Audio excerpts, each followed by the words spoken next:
Oi, fala aí pessoal, bom dia. Você está escutando o Inglês Nu E Cru Rádio. I am your host, Foster Hodge.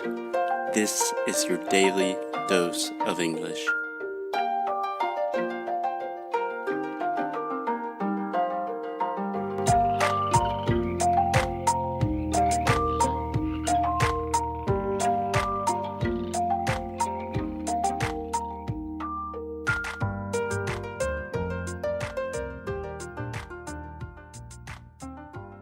Hey, what's up, guys? It's Foster. I hope this finds you well. I hope you're doing well.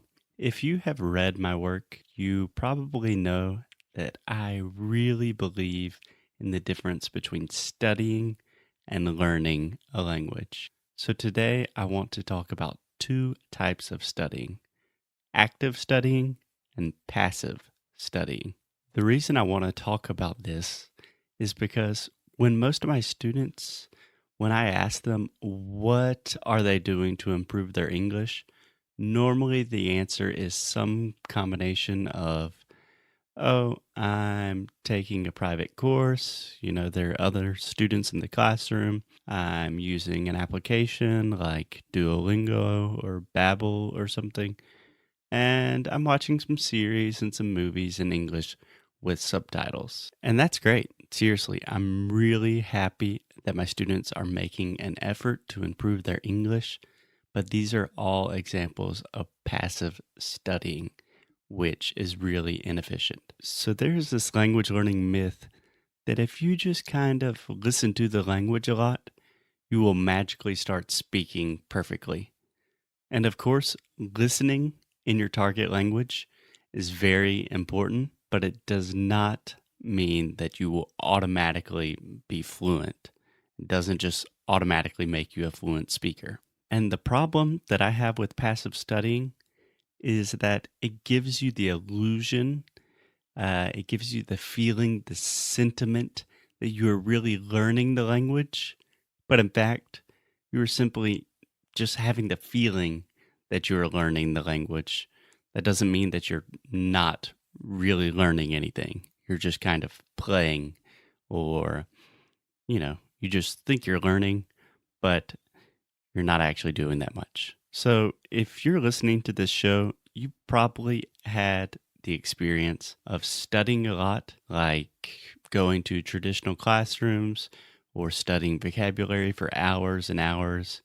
And then when you talk with native speakers, you cannot communicate. And that's my problem with passive studying. It does not actually help your communication skills. So here are some common examples of passive studying that I see my students doing all the time. Example number 1, watching TV or series, movies, YouTube videos in English with subtitles. Se você me conhece, você já sabe que eu acho legendas uma bosta.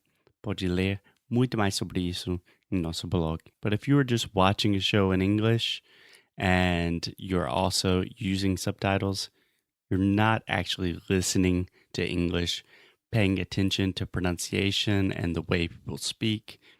You're just kind of reading, and maybe you will learn some vocabulary, but probably this vocabulary will not really help you when you're trying to communicate with native speakers. Example of passive studying number 2, changing your phone settings to English. So don't feel bad, because I am guilty of this mistake as well.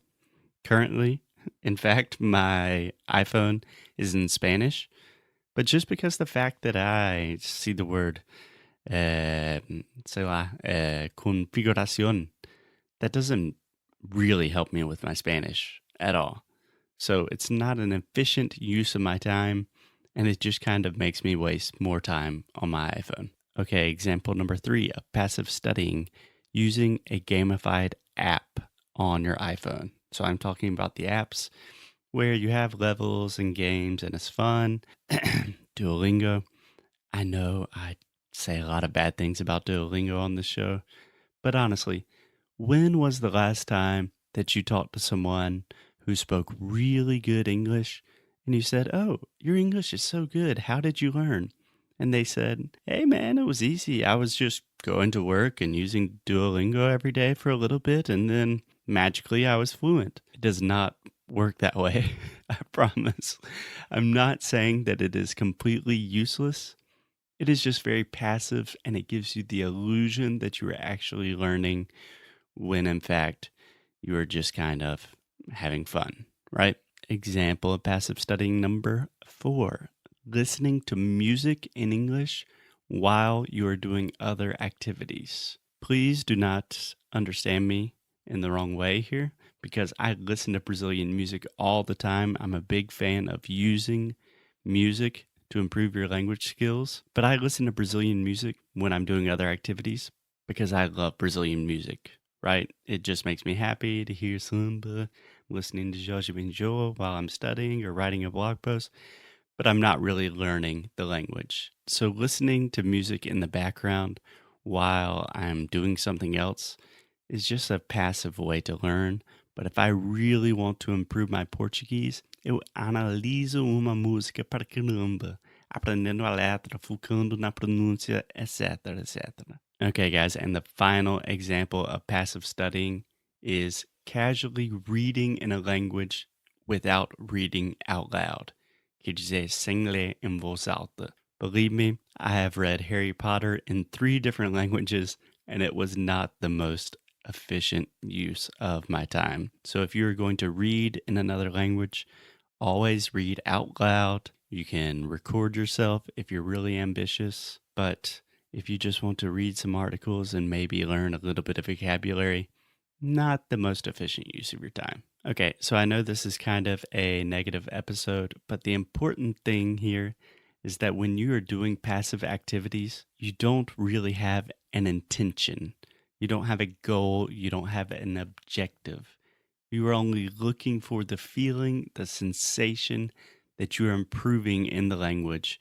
And you want this in an easy way, but you're not really improving that much. And don't worry, don't feel bad or anything because almost every language learner wastes a lot of time with passive studying. I know it is something that I am definitely guilty of too.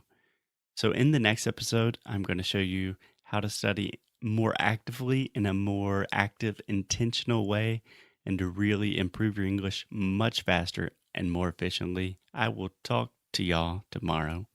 Aquele abraço, meus amigos. Até já já.